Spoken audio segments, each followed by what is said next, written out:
Welcome to Florida Education News. My name is Dr. Tony Arza, and today I'm in Sarasota County, and I'm here with a school board candidate for Sarasota County Public Schools, Frank DiCicco. Yes. It's a pleasure to sit down Nice with meeting you. Oh.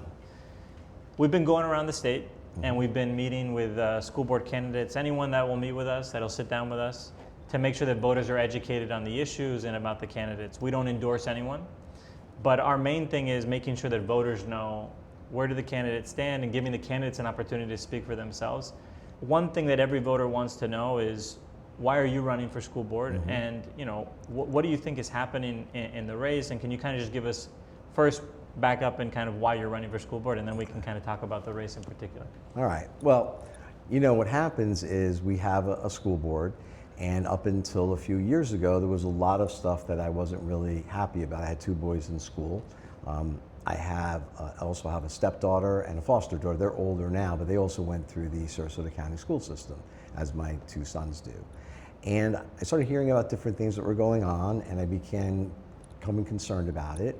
But then it was more of a kind of flipped, and it was more of a conservative board, and things seemed to have settled down a little bit, and then they got very controversial all over again. Things from a board member's personal life coming into it, other board members pushing some agendas that, really shouldn't be in the boardroom. It's not even taking effect. When you talk about anti-ICE protests, there's no ICE agents walking around schools. Our sheriff is amazing at keeping that under wraps, but it was a talking point to divide and upset people. That bothered me a lot, but the part that really did was it got so volatile that the school board members the school board itself, they made a decision to move the meetings from 6 p.m. to 10 a.m. in order to basically kind of quell what was going on. Personally, I think we should have had our legal counsel help better get that under control. There is a residency clause that meant that you can keep outsiders out. You don't need to change the board meeting to try to keep outsiders out. But I do understand why they did it, but I also understand that it needs to go back because parents, teachers, and students shouldn't be kept out. It's not fair that you'll spend 3 hours listening to the same argument over and over and over again, which then the people who want to talk either never get to talk or the business doesn't get done. That doesn't happen in the county commission office, doesn't happen in any other office, but it seemed to just be going out of control.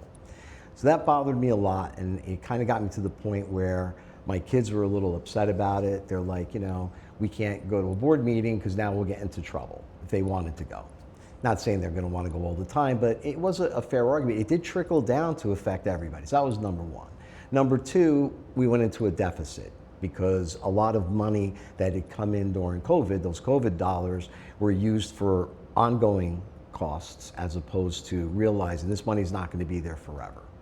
So the response was to start laying teachers off. I'm not a fan. They did kind of dial it back from 180 something to 61, but it's still, there's other ways to handle things. So I think the budget needs to be looked at in a more line item fashion so that everybody can look and see where is this money coming from. Obviously half their property taxes, a quarter of that 1% additional sales tax goes to the school board. We have money from the state. Where's this money coming from, and then where is it going? Are there areas of bloat? And there is not a government budget anywhere. I've been in business a long time. I've dealt with government contracts. There's always some area that you could kind of look at and say, do we really need to be spending money on this particular item or project, right? I think more leasing should have been done rather than purchasing, because that's, purchasing technology these days is not a great idea since it's changing way faster than it did. All those things were like, well, let's have a more transparent budget. Maybe we can prevent this from happening in the future, because it is $1.5 billion. I don't know, a big budget. Next, I felt that from just seeing my kids in different schools and hearing different things going on, is that the student code of conduct, actually the total code of conduct that does apply to teachers, students, board members, admin, you have the student dress code, and you have the attendance policy. Those three areas were not being evenly enforced amongst all the schools. So if you had somebody who's in middle school and it's very lax, let's say, just for example, now they go to high school and it's strict, and now they're not able to, they've got to adapt, but that's a shock, and they're kids. That shouldn't be, it's our job to make sure it's pretty seamless. You have kids that ever since COVID that used to go to school in the morning on their Zoom meeting in their pajamas in bed eating cereal, and I saw it with my own eyes. You know, you need to be in the mindset to learn. You get up in the morning, you get dressed, you make your bed, you put on your school clothes, and you go to school and you pay attention. If I'm rolling out of bed, if a kid's rolling out of bed in their Spider-Man pajamas, and I say that a lot because I've seen it, and they go into school and they lay their head down on the desk and they go to sleep, they're not learning. And the teachers feel, and I do believe this, they're not backed by the board and the administration to enforce that, so they let it go. Not all of them, but you know what I'm saying? It's just even a few, we're missing the boat. You have to be in the right state of mind. I've always told my kids when you get up in the morning, you know, whether you're putting on a shirt like this, a campaign shirt, or you're putting on a suit, or you're putting on a uniform, whatever you're doing, that's your costume. You're on stage, you're going into work. That's the mindset you have to be in and focus. But when you're kind of just lackadaisical about it, yeah, then we wonder why 30% of our students aren't reading at a third grade level, because I think this plays a role in it. And I do believe that. But then the attendance policy. I mean, I've been around for a while. You had to either have a doctor's note if they were going to be gone, I think it was more than 3 days, or if you were going to take them out of school for, let's say, a family vacation, you had to let the school know. Now, yeah, just send an email. They're really, because of COVID, it just kind of got lax. I'm not blaming anybody, but sometimes things happen and becomes the norm. You need to say, okay, let's put the brakes on, let's go back. And people say, well, there's an issue. Sometimes kids are sick, the parents have to go to school, the older kid has to stay home and watch them. Yeah, cool deal, no problem. Why not let that child, let's say the older child that's watching their brother or sisters that are not feeling well, why are they not able to then zoom into that day? We have the technology, don't tell me we don't, we did it for how many years. So wouldn't that be a great fix? So now they're technically not missing school, they're attending class, yeah, they're at home, but they're still in the mix. Yeah, mentally. So if for 2 or 3 days they're going to miss school, they're still there.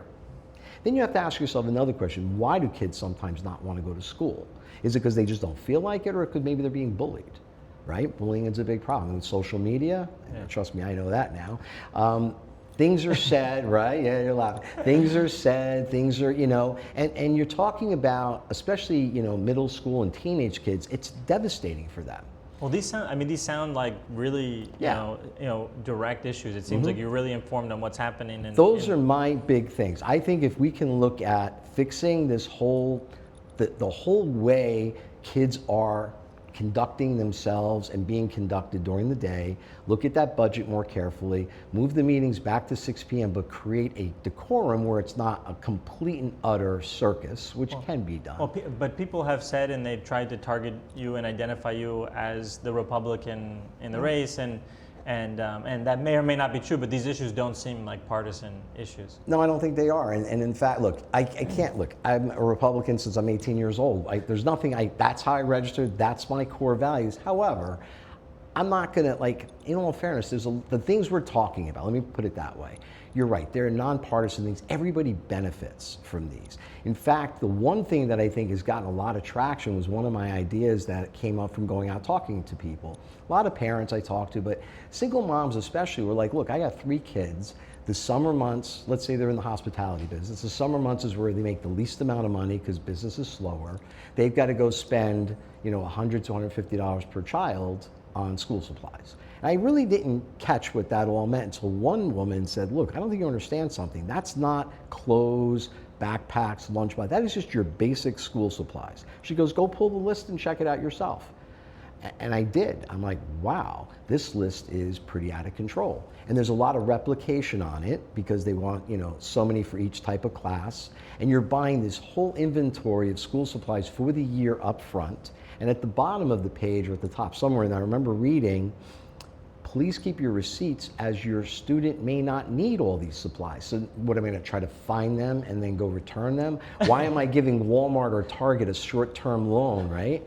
So I did the math on it and I checked with online with Target, Walmart, Office Max, all about the same price. Yes, during that time frame of back to school, they take the sales tax off, which is a 7% savings. But on $100 to $150 per child, it's not a huge amount of money. The bigger problem is if you wait to that time frame, a lot of that stuff is sold out. You're scrambling and everything else. So you do the math, 36,000 kids. I went to Target, I bought everything on, almost everything, whatever I could basically find, the bulk of it. and it was about $125.99. So that's 4.5 million approximately retail. But if the school board was to order 36,000 boxes of pens, they're not going to pay $4.99 per box. They're going to pay $2 or $2.25, which is a third. So the true cost that parents should be encountering is $1.5 million. So about $30 per child, not $150. Let's say $30 to $40 per child. But it gets better than that. Why is that even happening? Why not let the school purchase this in bulk? And we have room in the schools, because a lot of the schools aren't at full capacity. It's very easy to set up warehouses that would store them, and teachers will be able to go get supplies as they need them. And at the end of the year, you reconcile, okay, this is what we ordered. We didn't need all this, so next year we're going to replenish with a smaller amount. That 1.5 million is 1/10 of 1% of the budget. That's it. That's it. You cannot tell me we can't find that. And I guarantee it will go down lower each year when we get a handle on where is all this going. Well, that seems like a very no-brainer response to the affordability crisis, the economic situation, because public education should be free. Well, we're paying for it anyway. Now, some people might say, well, why should I pay more money? But you're not paying more money. Why should I have to buy other kids' school supplies? You're not. Here's the thing, that money is going there however they want to use it anyway. Yeah. But we're just redirecting from some other spending that could be either eliminated or postponed and say, this is a small thing, but it is an immediate help. That means that next year, 2027 school year, that summer, $4.5 million will be saved by the general public here in Sarasota County. That's a direct now, I know everybody talks about all the grandiose ideas that you want to do when you get in there. I look at that and I'm like, okay, great, but how and how long? These are things we could fix right away. Change the school board time, done, the meeting time. You know, give people the opportunity to save some money, okay? But manage it better. I'm a firm believer that there's no way we need everything on that list. I even called my ex-wife about it. She goes, yeah, I never really wanted to tell you how bad it was. But she said she spent $300 on school supplies for the kids. And if I could ask you, just because, you know, the things you're mentioning seem, you know, very on the issues and don't seem very politically charged, but what we're seeing in terms of media, I've seen emails attacking you. I've seen a lot of things coming after you. More than I've seen in other school board races. Could it be because maybe I'm getting some traction from that? Well, but I think the thing that I'd like to ask you, and it's a, you know, it's a human question, and you know, as a father, you mentioned you have kids. You know, what would you want the voters to know who maybe see some of those materials and to know about you? Because what they might be hearing is, you know, that, and there's a bunch of different things, but what would you want the voters to know about you as a human being, and how should they interpret the mailers that they're receiving, the information they're receiving that's directly attacking you as a human being? So I think you need to look beyond attack ads, because this is politics, that's what they do. I'm 62 years old, I lived in Sarasota County for 30 years. In all fairness, I'm doing this because of the specific reasons I mentioned earlier. Those aren't partisan reasons, those aren't things I want to go raise the flag and start, you know, arguing about the right and the left. It's about, these are very obvious problems that affect everybody. Because in all fairness, I got divorced 2 years ago, and guess what? Even my ex-wife is like, you know, yeah, it's tough when you're, you know, now a little bit more financially in an issue when that first happened, going out and buying all school supplies. Is it really fair that we don't really know where all our money is coming and going in the budget? And in all fairness, we're in a position where the board meetings got so out of control, they're having no decorum, that it had to be changed. Right, wrong, or indifferent, they had to put a stop to that problem. Why don't we fix the problem, like I said earlier? So if you want to have somebody who's going to be elected to do the things that are going to be best for the students, the parents, and the teachers, great. I think I'm your right guy for that. However, if you're going to look at everybody's past, nobody's perfect. People have had a life. People make mistakes. People also are being attacked on things that, you know, are not exactly true as well. You have to just take a step back and say, you're not electing somebody who did something wrong 30 years ago.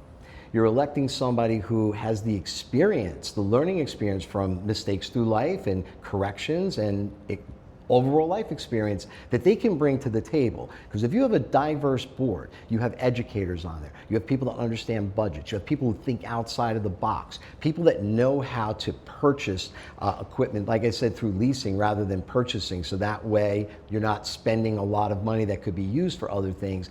That's a fantastic board. And if you notice, there's no politics in any of those diverse positions. So you get a board that everybody has a subject matter expert level and they bring that to the table. Can you imagine what Sarasota County could accomplish? Seriously, I mean, in all fairness, that's what big companies do. They don't hire all the same people. They hire people that have specialties. It is a business at the end of the day, and it should be run like that. And the opponent in your race is Megan Tinneman? Or? Megan Tinneman, she is actually running as an independent. And I just was asking because I wanted to confirm the name. So we invited all of the candidates to come and explain, but the reason why I said at the outset that your race is the most fascinating one that we've been involved in and that we've interviewed and we've offered to interview all the candidates throughout the state and the districts that we've been involved in, is that that they seem to have a slate, the Democratic slate. They do. The Democratic Party has endorsed them. They've been endorsed by Equality Florida, which is a pro-LGBTQ, not particularly nonpartisan. They have a clear ideology on some pretty controversial things. But also, when you look at the donors that have contributed to them collectively, to Jimmy Glover, Beth Mayberry, Megan Tinneman, you see donors that are coming from California. You see donors that have ties to Planned Parenthood. Encourage anyone to go and look at their financial disclosures and look at some of the people that have contributed, look at their backgrounds, and you'll see that they've given, not only have they given money, they've given the maximum contribution that's allowable under the law in the state of Florida to a campaign. From California, from San Francisco. And the entities that have ties to Zohran Mamdani, people that have ties to Kamala Harris and Joe Biden, do you think that this kind of ideologies and things should be involved, and people associated with these kind of things should be involved in public education in Florida? Well, absolutely not. I mean, one of the reasons why I'm running is because a lot of those things that went on in the past seem to get toned down when the the majority of the board kind of switched. But also, it didn't stop. It just, the whole thing, it's just 3-2 one way. We don't want it to go back to 3-2 the other way. The thing is, none of it should be brought in to the schools. We have to focus on the things that are most important. I know they talk about, we need to talk about education. Yes, of course we do. But sometimes they're talking about education that's educating kids in a way that my personal values are not okay with. When you start talking about a lot of this woke agenda, I have a big concern with that. And my kids were in middle school and early into high school, and a lot of this was coming up, and I was shocked that it was even going on in school, because I obviously, as my age, we never had anything like that in school. The thing is, we're distracting from teaching, from kids learning, from managing a $1.5 billion business at the end of the day, which is what it is, to talk about these and then dividing everything in half to where you have all this division, nothing gets done.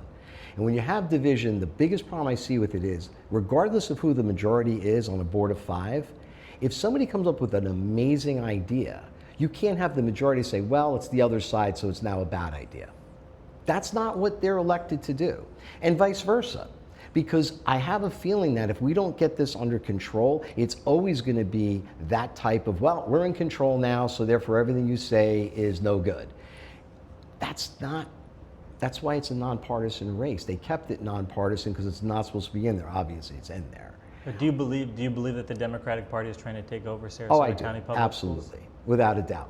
For them to be dumping this much time and money, and in all fairness, when you look at who's running, Scarlett Hess was a candidate back when I first filed back in March.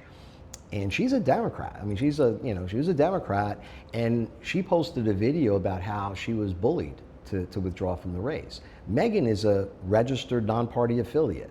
She's not a Democrat, and she said that she's not endorsed by the Democratic Party. Well, that's not exactly the case. She's on a slate with the other two. So in all, but she did mention Megan Tinneman that she was encouraged to run by Support Our Schools Action. Yeah. which has said that they're trying to push back against the dismantling of the public education system, the privatization of education. Are you running to privatize education or dismantle the public education? No, of course not. I just believe in school choice. You know, I will tell you, when I was growing up, we didn't have that. I had a choice of going to Mawa High, which my parents hated. Option B, the next town over, was the greatest high school in the world. We didn't live there, couldn't go, so I had to go to an all-boy Catholic school. And that's a story for a lot of people. It's true. That's how it was. Especially in, like, we're a county, it's a little bit different, but when you had in states like New Jersey where everything's a city or a town, yeah, they all had their own school system. And you couldn't go. You'd have to move, and that wasn't feasible. So to think that, in my case, my boys got to go to Suncoast Polytech. They got to go into an engineering program. They got to be dual enrolled at State College of Florida. They're graduating with college credits. They can wind up having an associate's degree in about a year and a half after that. Oh my goodness, how amazing is that? I would never want to be told couldn't do that. But Suncoast Polytech, as a magnet charter school, it's still part of the school system. Private schools go a step further. It's totally private, which is what I went to when I was young. Not that I liked it when I went, but if you had a child that really had a gift or really needed help, either way, there is a huge choice of both charter schools in the school system and private charter schools out of the school system. They should be allowed to go there. Absolutely, school choice is huge. I don't believe in, you know, that school of hope thing when they would come in and kind of take over our buildings and be there for free. No for-profit business should get a free ride. And there are actually a lot of charter organizations that didn't believe that should happen either. Yeah, and look, I back that 1,000%. But then you have, you know, other issues that people come up, and I think you have to look at, and I think the problem is everything's looked at in a big macro look. Okay, there's some good and bad with everything that we're talking about, but let's dial it down. What's the real issue? If the real issue is this, that doesn't mean the whole program is bad. It just means, okay, we got to kind of figure out how to fix this one issue. Like we talked about before about the attendance. If a child can zoom into their class and they can FaceTime with everybody, right? So that's not hard to do while they're staying home watching their younger brother or sister who's ill, so the parents can go to work. That's fine. Isn't that a great solution? Not the best, but it's a solution rather than, well, just let it go. They can miss as much school as they want and the kids stay home and play video games. That's not the answer. Same thing with school choice. It has to be reasonable. You can't go off the rails. And I think when people sit down and talk, they realize that. On a side note, I was a volunteer court mediator, certified court mediator for Sarasota County for about 2 years. And I learned a lot about conflict resolution. I mediated probably close to 100 cases with about a 70% resolution rate. And I learned that it's never really about the money in the end. There's some other thing that people would, I watched cases settle for pennies on the dollar for an apology letter. Seriously, and not even an apology letter, just an acknowledgement that, you know what, maybe I was out of line, I'm sorry, let's move on. Just something like that to give them the closure they were looking for, that a bigger check wouldn't have mattered. And that really resonated with me because it means that you have to look at every situation, really break it down. What's the merit? Yeah, what's like, so this particular, let's just use an example, a particular for-profit private school might be doing something that you don't like. You can't bundle everybody into that. You have to address that one. Now I know. So you got to be thoughtful. Well, of course, and I know Tallahassee has a lot to do with it, whatever. So it's hard when, you know, as I'm not a board member yet, so I'm not privy to a lot of that information, but we can work with Tallahassee. Because let's face it, we have representatives in Sarasota. I see all of them out campaigning. I have relationships with all the candidates. So whoever's in there, if I wanted to talk about something, I know I could. But it was a candidate who told me about the video idea, the Zoom idea for kids that had to stay home. Because I'm thinking, my goodness, what a great idea. What, because a Republican came up with it, it's a bad idea? No, it's a phenomenal fix, immediate fix, zero cost, immediate fix. That is where I think if we can get the board to look at it that way, we can. Because I will tell you something else about that board. As divided as they are and how they fight all the time, there are a lot of 5-0 votes. They just, you know, they vote 5-0, yep, all the way down the line. So unity is possible. It is possible. And so look, it's been a pleasure to sit down with you. We're done already? Well, yeah, I know, we could keep going. I know, we could keep going. But it's been a pleasure to sit down with you, and thank you for the courage to run for office. Thank you for being here, and good luck on August 18th.